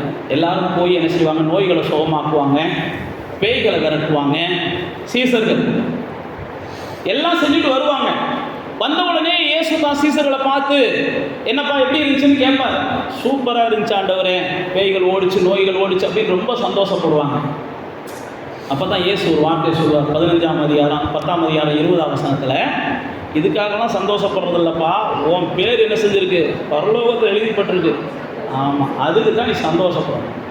அப்போ நம்ம சந்தோஷம், என் பேர் பரலோகத்தில் எழுதப்பட்டிருக்குது அப்படின்னு நினச்சிட்டாலே, நான் இந்த பூமிக்கு ஒரு பைபிள் பிரகாரம் பார்த்தீங்கன்னா பரதேசியாக வந்தவங்க அப்படின்னு பேதுரு சொல்கிறார். இது நமக்கு நிலையான வீடு இல்லை. நம்ம அவருக்கு மோசே சொல்லும்போது அநித்தியமான பாவ சந்தோஷம் இல்லை, இதெல்லாம் நமக்கு நித்தியமானது இல்லை, நமக்கு நித்தியமானது இனித்தான் என்ன செய்யுது இருக்குது. எபிரேயர் எடுத்து பார்த்தீங்கன்னா அவங்களாம் நித்தியமானது இனிமே வருகிறதுன்னு சொல்லி இதிலெல்லாம் அவங்க வந்து பொருட்படுத்தவே இல்லை. எங்கே வேணாலும் தூங்கிக்கிட்டாங்க, என்னத்தை வேணாலும் சாப்பிட்டுக்கிட்டாங்க, எப்படி வேணாலும் வாழ்ந்துக்கிட்டாங்க. ஆனால் இயேசு சொல்கிறாரு, உன் சந்தோஷம் எதில் இருக்கணும்னா, என் பேர் பரலோகத்தில் என்ன செஞ்சுருக்கு, எழுதப்பட்டிருக்குது. பாருங்க, உங்கள் மூலமாக ஒரு பேய் ஓடிச்சுன்னா கண்டிப்பாக உங்களுக்கு என்ன செய்யும், சந்தோஷம் வரும். உங்கள் மூலமாக ஒரு நோய் சுகமாச்சுன்னா கண்டிப்பாக உங்களுக்கு என்ன செய்யும், சந்தோஷம் வரும். இதிலெல்லாம் தப்பு கிடையாது. ஆனால் ஆண்டவர் என்ன சொல்றார், இதை காட்டிலும் பெரிய சந்தோஷம் நான் பரலோகத்தில் உள்ள சங்கத்தில் ஐக்கியமாக இருக்கிறேன், சபையில் ஐக்கியமாக இருக்கிறேன், அந்த பரலோகவாசியாக இருக்கிறேன் அப்படின்னு சொல்லி அந்த சந்தோஷம் எப்போ எனக்கு இருக்கணும். எனக்கு பரலோகத்தில் இடம் கொடுத்துருக்கிற தேவன், என்னை பேரை பரலோகத்தில் எழுதி வச்சிருக்கிறா தேவன். பைபிளில் போட்டிருக்கு, நீங்களும் நானும் எப்போ வந்து இயேசுவை ஏற்றுக்கொண்டோமோ அப்பயே தேவனுடைய பிள்ளைகள் லிஸ்ட்டில் அங்கே இருக்கிற ரேஷன் கார்டில் நம்ம பேர் என்ன செஞ்சிருச்சு, எழுதப்பட்டுருச்சு. அந்த குடும்பத்தில் வாரிசாக நாம் எல்லாம் என்ன செஞ்சுட்டோம், வந்துட்டோம். அப்போ குடும்ப வாரிசாக ரேஷன் கடையில் ஒரு உதாரணம் சொல்லிடுவீங்களேன், 4 பேர் இருந்தீங்கன்னா இவ்வளவு சீனின்னு இருக்குது, 2 பேர் இருந்தீங்கன்னா இவ்வளவு சீனின்னு இருக்குது, ஒரு ஆள் இருந்தீங்கன்னா இவ்வளவு அரிசின்னு இருக்குது ரேஷன் கடையில். அதே போல தான் உங்கள் குடும்பத்தில் நீங்கள் 4 பேர் இருக்கீங்க. நீங்கள் ஆண்டவரை எத்தனை பேர் தேடுறீங்களோ அதுக்கேற்ற பலனை ஆண்டவருடைய பரலோகம் உங்களுக்கு என்ன செய்யும்? தந்துக்கிட்டே இருக்கும். மீதமுள்ளவங்கள எப்படியாவது நம்ம ரேஷன் கார்டில் சேர்க்கணும்னு செத்து போனவங்கள கூட சில நேரத்தில் ரேஷன் கார்டை விட்டு என்ன செய்ய மாட்டேன்றோம்? நீக்க மாட்டேன்றோம். அப்படிலாம் யார் இருந்தீங்கன்னா நீக்கிடுங்க. ஏன் அப்படின்னா நீக்கினா என்ன செய்யாது? சிலர் பார்த்தீங்கன்னா ஓட்டுக்கு பணம் வாங்குறதுக்காக பல வகையில் கையாளுறாங்க. நாமளாம் அப்படி யாரும் என்ன செய்ய வேண்டாம், செய்யக்கூடாது. அது அவங்கள வேணால் நம்ம ஏமாற்றலாம். ஆனால் கர்த்தருக்கு நமக்கு முன்னாடி என்ன செஞ்சாகணும்? கணக்கு கொடுத்தாகணும். நமக்கு நியாயமாக வர்ற வருமானம் போதும். அநியாயமாக வீட்டு நிறையா வச்சுருக்கிறத காட்டிலும் நியாயமாக பாக்கெட் நிறையா வச்சுருந்தா போதும். அதனால் தேவனுடைய பிள்ளைகளே, வேத புஸ்தகம் போட்டிருக்கு, இயேசு நீங்கள் ஏற்றுக்கொண்ட உடனே உங்களுடைய பேர்கள் என்ன செய்து பரலோகத்தில் எழுதப்பட்டிருக்கிறது. அப்போ நீங்கள் என்ன செய்யணும்? அதை நினைச்சு சந்தோஷப்படணும். நான் பரலோகத்தில் என் பேர் எழுதப்பட்டிருக்குல்ல. ஒருவேளை இந்த பூமியில் எனக்கு ஒரு அடி நிலம் இல்லாமல் இருக்கலாம், அல்லது இந்த பூமியில் எனக்கு ஒரு வீடு, நிலையான ஒரு வீடு இல்லாமல் இருக்கலாம், அல்லது பூமியில் எனக்கு அது இல்லாமல் இருக்கலாம், இது இல்லாமல் இருக்கலாம், எது வேணாலும் இல்லாமல் இருக்கலாம். ஆனால் உங்களுக்கும் எனக்கு பரலோகத்தில் எல்லாமே இருக்குன்ற நிச்சயம் இருக்கும். எனக்கு பரலோகத்தில் எல்லாமே நீ இருக்குது. பரலோகம் நான் போகும்போது என்ன செய்ய போகிறேன்? பொற்தலை வீதியில் நடக்க போகிறேன். பரலோகம் போகும்போது நான் தாவீதோடு ஒன்றா உட்காந்துருக்க போகிறேன். நான் பரலோகத்தில் இருக்கும்போது பவுலோட என்ன செய்ய போகிறேன்? கொஞ்ச நேரம் பேசிக்கிட்டு இருக்க போகிறேன். நான் எவ்வளோ பெரிய பாக்கியம் பெற்றவன்னு சொல்லி இம்மையில் இருக்கிற துன்பத்தை மறுமையை நினச்சி என்ன செஞ்சுக்கிறணும்? சந்தோஷமாக்கிக்கிறோம். இம்மையில் இருக்கிற இதையே பார்த்து நம்ம மறுமையை என்ன செஞ்சிடக்கூடாது? கசப்பாக்கிடக்கூடாது. எனக்கு மறுமைன்னு ஒன்று இருக்குது. அதனால தான் இயேசு தான் சீசர்களை பார்த்து சொல்கிறாரு, இதுக்காக சந்தோஷப்படாத, அதுக்காக சந்தோஷப்படாத, பரலோகத்தில் பேர் எழுதப்பட்டிருப்பார், அதுக்காக சந்தோஷப்படாது. அதனால தான் நீங்கள் 15ஆம் அதிகாரத்துக்கு வந்தீங்கன்னா, அந்த லூக்கா 15ஆம் அதிகாரத்தில் வந்தோடனே மனம் திரும்புகிற ஒரு பாவி நிமித்தம் பரலோகம் சந்தோஷப்படுகிறது.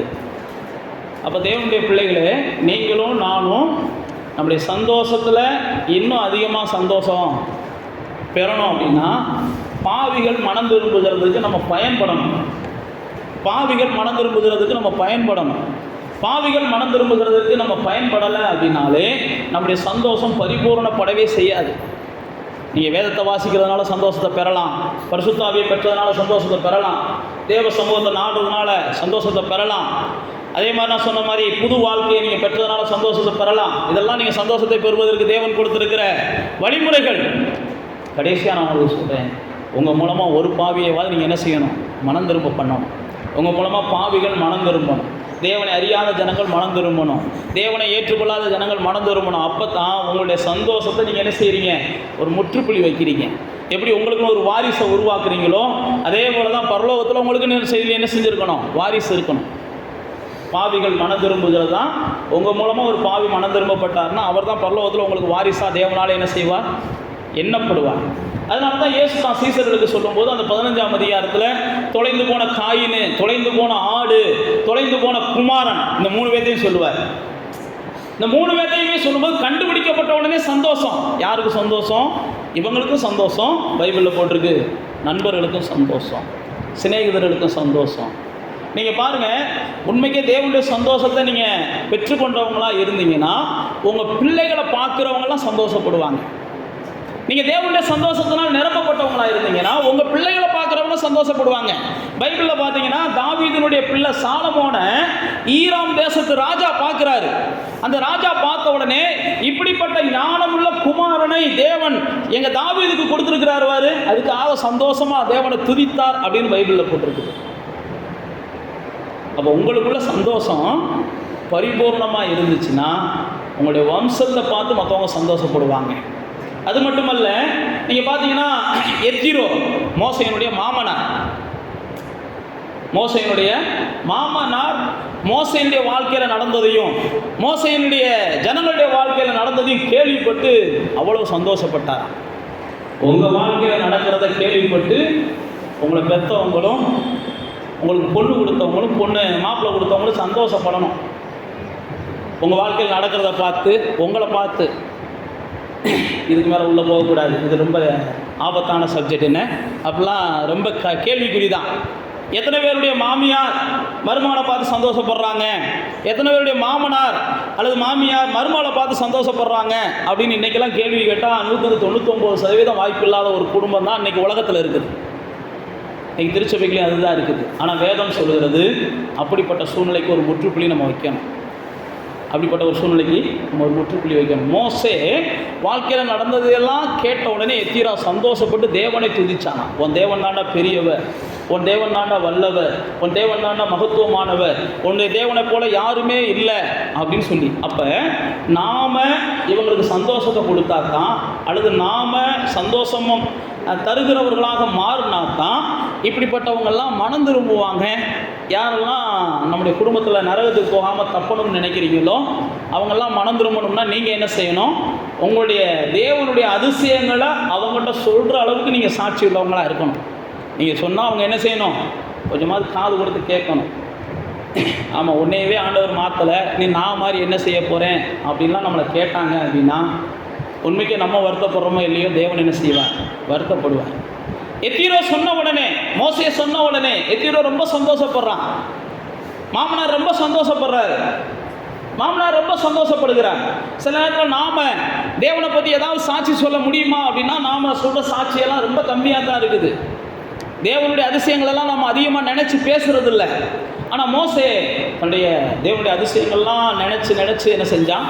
தான் வீட்டில் பேசினான், தான் பிள்ளைகள்கிட்ட பேசினான், தான் மனைவிட்ட பேசினான், தன்னுடைய மாமனார்கிட்ட பேசினான். எத்தனை பேர் தேவன் செஞ்ச அதிசயங்கள் உங்கள் வீட்டில் உட்காந்து பேசுகிறீங்கன்னு தெரியலை, தேவன் செய்கிற நன்மையை உங்கள் வீட்டில் உட்காந்து பேசுகிறீங்கன்னு தெரியலை. ஆனால் பேசணும். பேசினால்தான் தேவன் எப்படிப்பட்டவன்றதை நீங்கள் மற்றவங்களுக்கு என்ன செய்கிறீங்க? விதைக்கிறீங்க. அப்போ தான் அவங்களும் சந்தோஷப்படுவாங்க. அப்போ நீங்கள் சந்தோஷமாக இருந்தீங்கன்னா உங்களை பிள்ளைகளை பார்க்குறவங்கெல்லாம் சந்தோஷப்படுகிறாங்க. நீங்கள் சந்தோஷமாக இருந்தீங்கன்னா உங்களுடைய உறவுகளெல்லாம் சந்தோஷமாவதற்கு தேவன் உங்களை என்ன செய்கிறார்? பயன்படுத்துகிறார். ஆக மொத்தம் நீங்கள் என்ன செய்யணும்? சந்தோஷமாக இருக்கணும். தேவன் அதுக்காகத்தான் உங்களை தெரிந்து கொண்டு இருக்கிறார். தேவன் அதுக்காகத்தான் உங்களை பிரித்தெடுத்திருக்கிறார். நீங்களும் நானும் சந்தோஷமாக இருக்கணும் அப்படின்றதான் தேவனுடைய திட்டமாக இருக்குது. நானும் நீங்களும் சந்தோஷமாக இல்லை அப்படின்னா வேதம் சொல்கிறது, நீங்களும் நானும் சந்தோஷமாக இல்லை அப்படின்னா வேதம் சொல்கிறது நம்ம சந்தோஷத்துக்குள்ளே என்ன செய்ய முடியாது? பிரவேசிக்க முடியாது. சந்தோஷத்துக்குள்ளே பிரவேசிக்க முடியாது. இயேசு ஒரு ஓமையை சொல்கிறார். ஒருத்தன் 10 பெறுகிறான், ஒருத்தன் 5 பெறுகிறான். 10 பெற்றவன் 10 சம்பாதிக்கிறான், 5 பெற்றவன் 5 சம்பாதிக்கிறான். 1 பெற்றவன் மாட்டே என்ன செய்கிறான்? அவனுக்கு 10 கிடச்சிருக்கு, இவனுக்கு 5 கிடச்சிருக்கு, இவனுக்கு 5 கிடச்சிருக்கு, இவனுக்கு 10 கிடச்சிருக்கு, இவனுக்கு 5, இப்படியே புலம்பியே இதை போய் ஒழிச்சு வச்சுக்கிட்டு ஒன்றும் செய்யாமல் கிடைக்கான். பைபிளில் போட்டிருக்கு, அவன் சந்தோஷத்தை இழந்தவனாக. இவன் இடத்துக்குப்பா சந்தோஷமான இடத்துக்கு கூட்டு வரீங்க, அழுகையும் பற்கடிப்பும் உள்ள இடத்துக்கு உன கூட்டு போங்க. ஏன்னா எப்போ பார்த்தாலும் புலம்பிக்கிட்டு தான் கிடைக்கான். பரலோகத்தில் வந்து புலம்புற ஆளுகளெல்லாம் கர்த்தர் என்ன செய்கிறாரு? வேண்டாம்ப்பா அப்படின்றாரு. அப்படி தான் அவனை சொல்கிறார். ஏண்டா எல்லாரும் ஓன் கூட இவன் 10 வாங்கினியான், ஓன் கூட இவன் 5 வாங்கினியான், இவன் 10 வாங்கினவன் தான் 10 கொண்டு வந்திருக்கேன்றியான், இந்த 5 வாங்கினவன் 5 கொண்டு வந்திருக்கேன்றியான். உடனே ஆண்டவர் சொல்கிறாரு, உன் சந்தோஷத்துக்குள்ளே பிரவேசி, உன் எஜமானுடைய சந்தோஷத்துக்குள்ளே பிரவேசி. உனக்கு சந்தோஷத்தை கொடுக்கறதுக்கு தான் தேவன் வந்திருக்கிறார். ஆனால் ஒன்றை வாங்கினவன் என்ன செய்கிறான்? எதையாவது சொல்லிக்கிட்டே இருக்கிறான். நான் தான் சொன்ன பாருங்க, எதையாவது குறை சொல்லிக்கிட்டே இருக்கிறவங்க தேவனுக்கே கொஞ்சம் கூட அவங்க என்ன செய்யாது? ஆமாம், அவராலே ஏற்றுக்கிற முடியாதுன்னு வச்சுக்கோங்க. எதையாவது பேசிக்கிட்டே இருக்காதீங்க, குறையா பேசிக்கிட்டே இருக்காதீங்க. முடிஞ்ச அளவுக்கு நேரம் இருந்தால் பேசுங்க. இப்படி இல்லைன்னா அப்படி இல்லைன்னா சோத்திரம் சொல்லிட்டு போய்கிட்டே இருங்க. அந்த பாருங்க, அந்த ஒன்றை வாங்கினவன் வந்து, ஆண்டவரே நீ கடினமான மனுஷன், நீ விதைக்காத இடத்துல அறுக்கிறவர், நீ இப்படிப்பட்டவர், நான் அப்படிப்பட்டவர், அதனால தான் நான் கொண்டு போய் அதை ஒழிச்சு வச்சிட்டேன் அப்படின்னு சொல்லுவார்.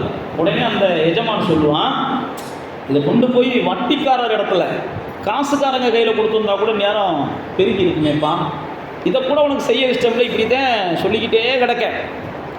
அதனால தான் அவங்களுக்கு ஆரம்பத்திலே சொல்கிறேன், கொடுக்காதவங்க தான் குறை சொல்லிக்கிட்டே இருப்பாங்க, செய்யாதவங்க தான் குறை சொல்லிக்கிட்டே இருப்பாங்க. இப்படிப்பட்டவங்க தான் குறை சொல்கிறவங்களாம் யாருன்னு பார்த்தீங்கன்னா, தாங்கிட்ட இருக்கிற அந்த தாழ்வு மனப்பான்மையை சுப்பீரியாரிட்டி காம்ப்ளெக்ஸாக மாற்றுறாங்க. புரியலான்னு தெரில. தன்னால் ஒன்றும் இயலலை. எவனா ஒருத்தன் செஞ்சுட்டான்னா, ஆமாம் அவன் இப்படி ஆக்கும், ஆமாம் அவன் அப்படி ஆக்கும்னு சொல்லி இப்படியே அவனை மட்டும் தட்டுறாங்க. அதனால தான் அடுத்தவங்க சந்தோஷத்தை உங்களால் ஏற்றுக்கிறவே முடியலை. அதனால தான் ஆண்டவர் சொல்கிறாரு, நீ 10 வச்சிருக்கிற, இன்னும் 10 வச்சிருக்கிய, உன்னை இன்னும் அநேகத்துக்கு அதிகாரி ஆக்குறேன். நீ கொஞ்சத்தில் உண்மையாக இருந்த உன்னை நான் அநேகத்துக்கு என்ன செய்கிறேன்? அதிகாரி ஆக்குறேன்.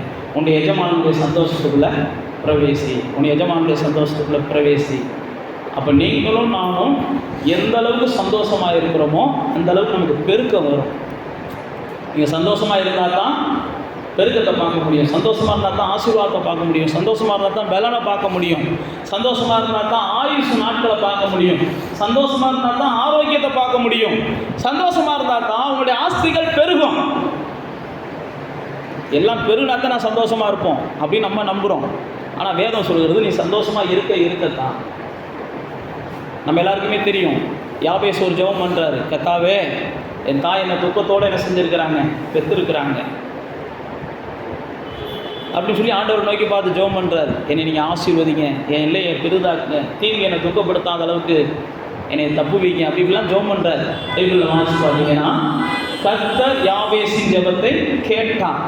அவன் என்ன கேட்டானோ அவனுக்கு கர்த்தர் என்ன செய்தார், கொடுத்தார். இப்போ துக்கத்தோடு இருக்கிறேன் அப்படின்னு உடனே யாபேஸ் தேவனிடத்தில் ஜெபிச்சான். அதுதான் நான் உங்களுக்கு சொன்னேன், அன்னாள் துக்கத்தோடு மனக்லேசமுள்ள ஸ்திரீ தேவனுடைய சமூகத்தில் ஜெபிச்சாங்க. அப்போ நமக்கு வருகிற துக்கமெல்லாம் மாறுவதற்கு தேவன் என்ன செய்கிறார், அநேக வாசல்களை வச்சிருக்கிறார்.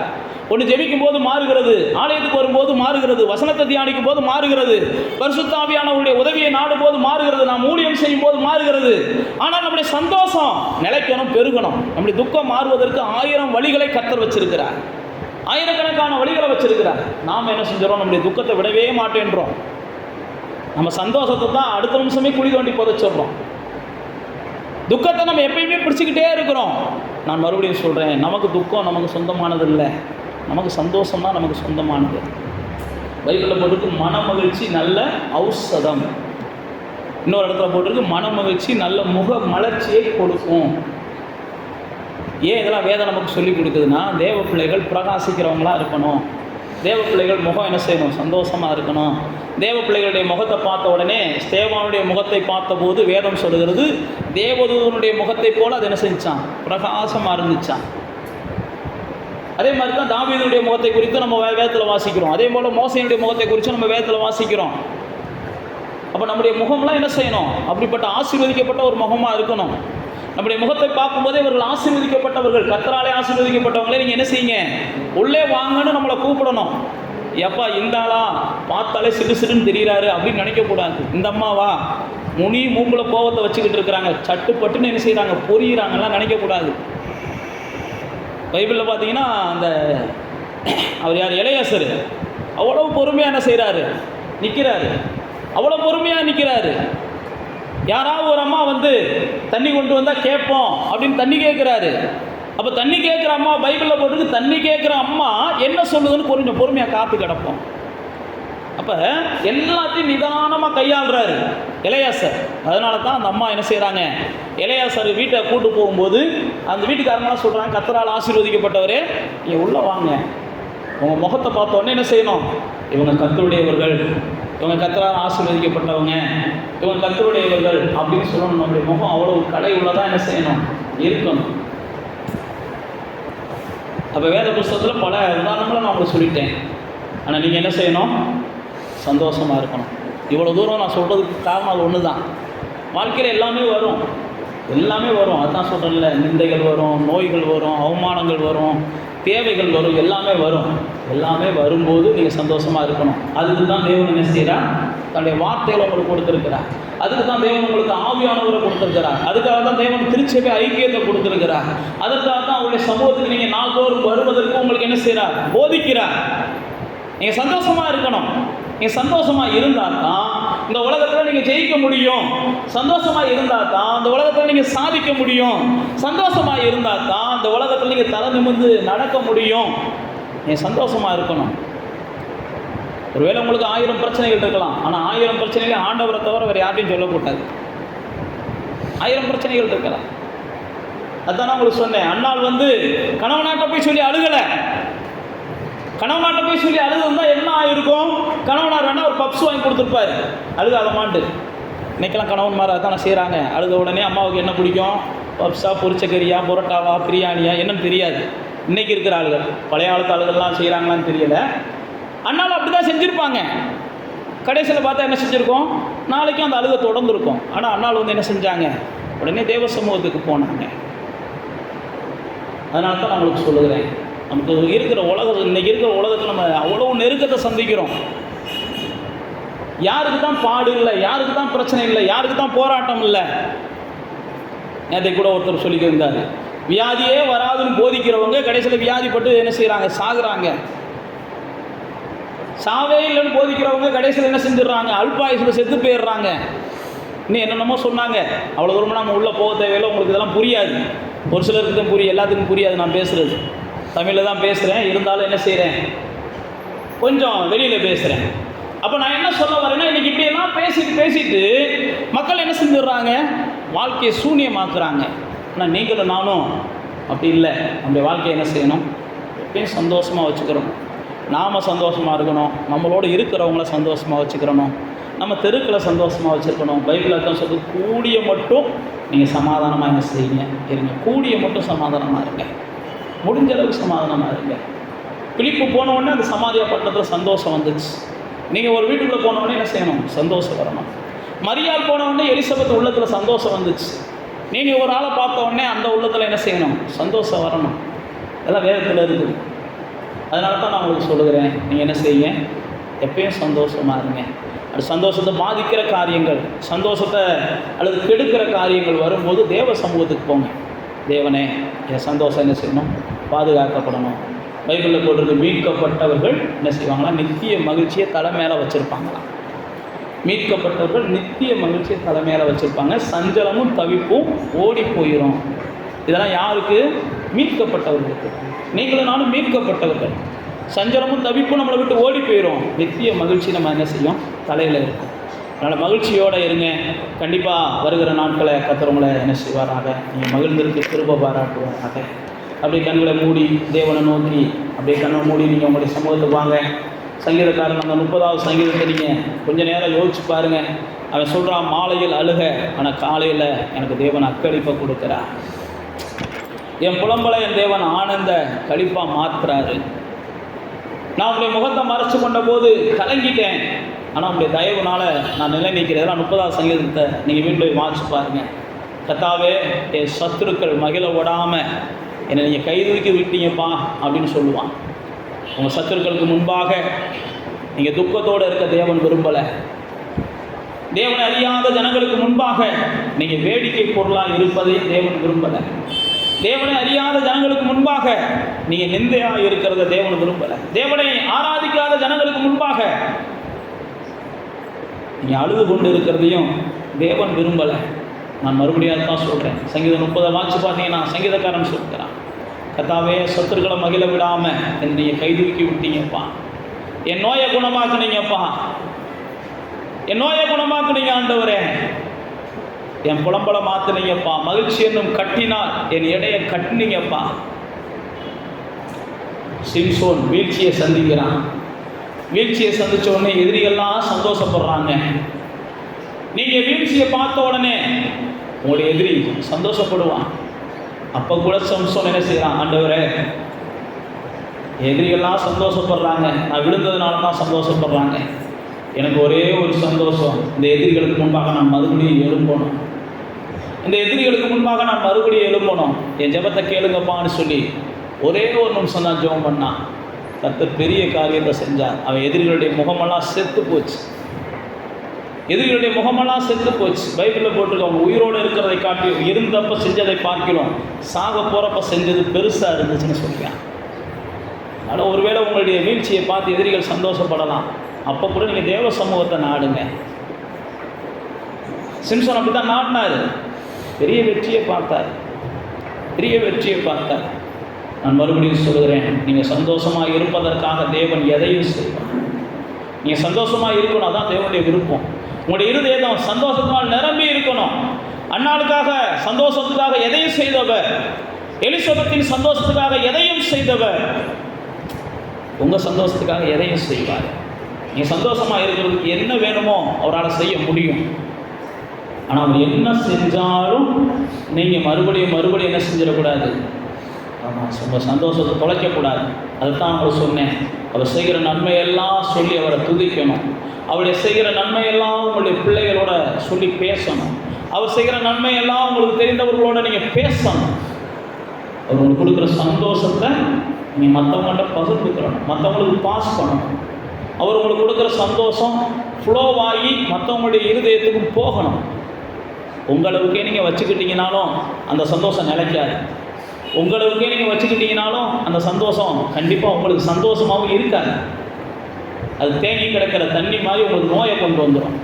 தேங்கி கிடக்கிற தண்ணி மாதிரி கண்டிப்பாக அதன் மூலமாக பல கிருமிகள் உருவாக ஆரம்பிச்சிடும். அது உங்களையும் நார வச்சிடும், பக்கத்தில் இருக்கிறவங்களையும் கெடுத்து போட்டுரும். அதனால் உங்களுக்குள்ளே இருக்கிற சந்தோஷத்தை நீங்கள் மற்றவங்களுக்கும் கொஞ்சம் என்ன செய்யுங்க.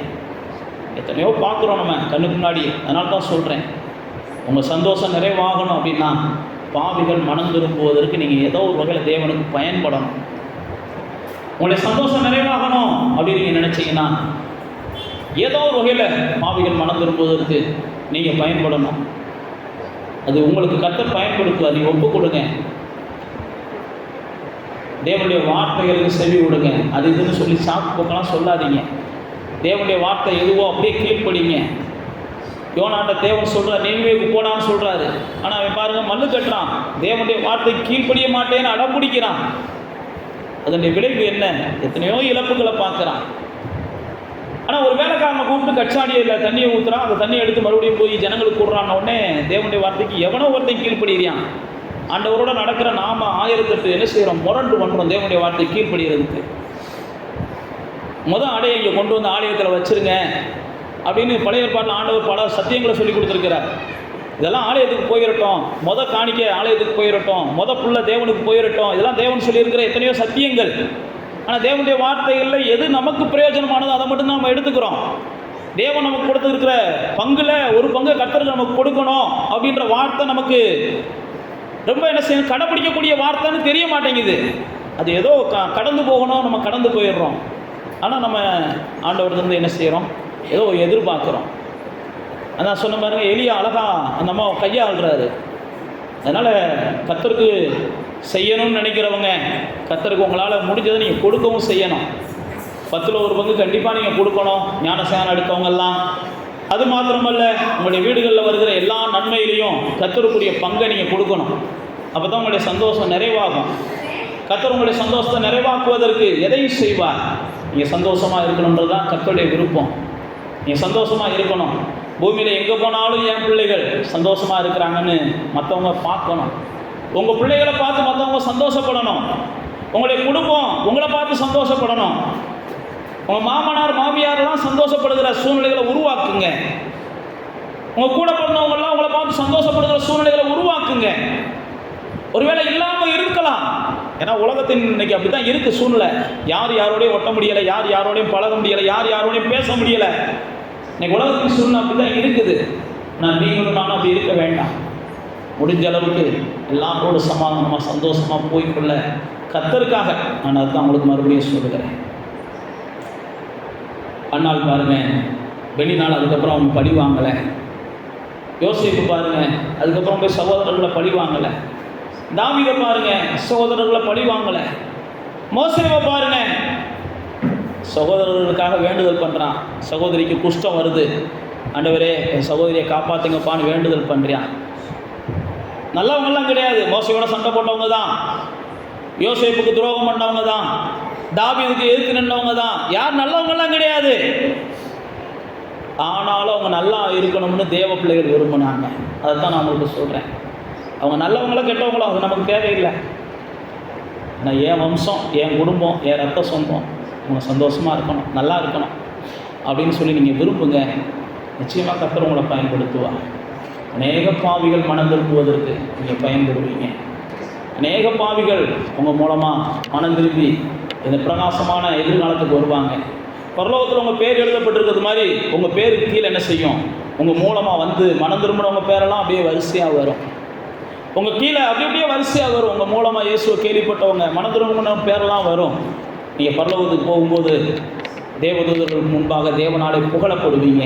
இயேசு சொன்னார், என் நாமத்தை குறித்து நீ சொல்ல மறுத்தேனா, நான் உன்னையை குறித்து தேவதூதர்கிட்ட சொல்லும்போது நான் என்ன செய்யணும், கொஞ்சம் தயங்கணும்ப்பா. நீ என்னை பற்றி தயங்காமல் சொன்னேன்னா நானும் உன்னையை பற்றி தயங்காமல் தேவதூதர்கிட்ட சொல்லுவேன் அப்படின்னு இயேசு சொன்னார். தயங்காதீங்க. இந்த உலகத்தை பார்க்குறோம், ரொம்ப மோசமான உலகம். எங்கே பார்த்தாலும் தற்கொலைகள், எங்கே பார்த்தாலும் பார்க்கும்போதே நமக்கே பயமாக இருக்குது. அல்லது இந்த பார்க்கும்போது பயங்கரமான சூழ்நிலை இன்றைக்கி உலகத்தை மூடுகிறத பார்க்குறோம். இந்த காலகட்டங்களில் கர்த்தருடைய பிள்ளைகளாகிய நாம் எழும்பலை அப்படின்னா அன்னைக்கு எஸ்தரை பார்த்து மொர்தெகாய் சொல்றாரு பாருங்க, இந்த காலத்தில் நீ மௌனமாக இருந்தேன்னா வேற யார் மூலமாவது கர்த்தர் செய்ய வேண்டியதை செய்வார், ஆனால் நீயும் தப்ப மாட்ட, நீயும் அந்த வேதனையில் அகப்படுவோம் பாரு. அதே போல தான் பார்க்குறோம். கொடிய காலம், எங்கே பார்த்தாலும் கொலைகள், கொள்ளைகள், மாம்ச இச்சை, பாலியல் பாவங்கள். இன்னைக்கு கேட்க முடியலை, பார்க்க முடியலை. இதுக்கெல்லாம் பார்க்கும்போதெல்லாம் நமக்குள்ள ஒரு வைராக்கியம் வரணும். இந்த ஜனங்கள் மனம் திரும்பணும், இந்த ஜனங்கள் இயேசுவை ஏற்றுக்கொள்ளணும், இந்த ஜனங்கள் பரலோகத்தின் பேர் எழுதப்பட்ட ஜனங்களாக மாறணும். இதுதான் என்னுடைய சந்தோஷம். பவுலப்போஸ்தலன் சொல்கிறான், இதுதான் என்னுடைய சந்தோஷம். என் ஜனங்கள் மனம் திரும்பணும், இதுதான் என் சந்தோஷம். வேறு பெரிய சந்தோஷம்லாம் எனக்கு இல்லை அப்படின்னு பரலோகத்துலேயும் பைபிள் அப்படி தான் சொல்லுது. பாவி மனம் திரும்பினா பரலோகம் சந்தோஷப்படுது. பரலோகத்தையும் சந்தோஷப்படுத்துங்க, நீங்களும் சந்தோஷமாயிருங்க. கர்த்தர் உங்களுக்கு உதவி செய்வார்.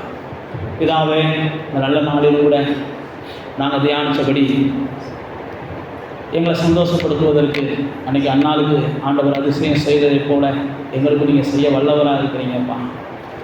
நாங்கள் பெற்றுக்கொண்ட சந்தோஷத்தை நாங்கள் மற்றவங்களுக்கு கொடுக்கணும், அதுதான் உங்களுடைய விருப்பம். அதை நாங்கள் செய்வதற்கு ஒருபோதும் தவறாமல் மறவாமல் இருக்க எங்களுக்கு உதவி செய்யுங்க. எங்களை சுற்றிலும் எத்தனையோ ஜனங்கள் சந்தோஷம் இல்லாமல் இருக்கிறாங்க. நாங்கள் தான் மெய்யான சந்தோஷத்தை பெற்ற ஆட்கள். இந்த மெய்யான சந்தோஷத்தை பெற்ற நாங்கள் மற்றவங்களுக்கும் அந்த மெய்யான சந்தோஷத்துக்கு வழிகாட்ட எங்களை பயன்படுத்துங்க. நாங்கள் ஒப்பு கொடுக்குறோம். எங்களுடைய சந்தோஷம் நிறைவாக இருக்க பண்ணுங்க, எங்களுடைய சந்தோஷம் பெருக பண்ணுங்க. எங்களை உண்மையுள்ளவர்கள் என்று நம்பி இன்னும் எங்களுக்கு என்ன வேணாலும் அதிசயங்களை செய்யுங்க. எங்களுக்கு செய்கிற ஒவ்வொரு காரியமும் பரலோகத்தின் பணிக்காக, பரலோகத்தின் ராஜ்யத்தின் பணிக்காக, அந்த ராஜ்யத்தின் விரிவாக்கத்துக்காக நாங்கள் செய்வோம் என்று நாங்கள் எங்களை ஒப்பு கொடுக்குறோம்ப்பா. ஆண்டவரே, உங்களுடைய நாம மகிமைப்பட நாங்கள் அர்ப்பணிக்கிறோம். இந்த நாளிலும் கூட இந்த இடத்துல யார் துக்க முகத்தோடு வந்திருந்தாலும், அன்றைக்கி அன்னாளை போல ஆலயத்தை விட்டு கடந்து போகும்போது சந்தோஷத்தோடு போனாங்க, அதே சந்தோஷத்தோடு அவங்க போகும்படிக்கு இப்பொழுதே தேவன் அவங்களுடைய துக்கத்துக்கான சகல காரணிகளையும் மாற்றுவீராக என்று நாங்கள் ஆசீர்வதிக்கிறோம். நீங்கள் போ, விண்ணப்பத்தின்படியெல்லாம் நிறைவேறும் என்று அன்றைக்கி ஏறி சொன்னதை போல இப்பொழுது மேற்கொண்டு உடைய பிள்ளைகள் சந்தோஷத்துக்கு என்னெல்லாம் அவசியமோ அதெல்லாம் இப்பொழுதே திறக்கட்டும் என்று சொல்லி நாங்கள் ஆசீர்வதிக்கிறோம். இங்கே இருக்கும்போதும் அவங்க இருதய சந்தோஷத்தால் நிரம்பப்படட்டும். அவங்க நடக்கும்போதும் அல்லது அவங்க வீடுகளுக்கு போகும்போதும் சந்தோஷப்படுகிற செய்திகள் அவர்கள் வாழ்விலே கேட்கப்படட்டும் என்று நாங்கள் ஆசீர்வதிக்கிறோம்ப்பா. ஆண்டவரே, சந்தோஷத்தின் ஊற்று இப்பொழுதே இவர்கள் மூலமாக தொடங்கட்டும் அல்லது இப்பொழுதே பீறிக்கொண்டு எழும்பட்டும் என்று சொல்லி நாங்கள் ஆசீர்வதிக்கிறோம்ப்பா. உங்களுடைய நாமம் மகிமைப்படுவதாக இயேசுவின் நாமத்தில் ஜெபிக்கிறோம் பிதாவே. ஆமென்.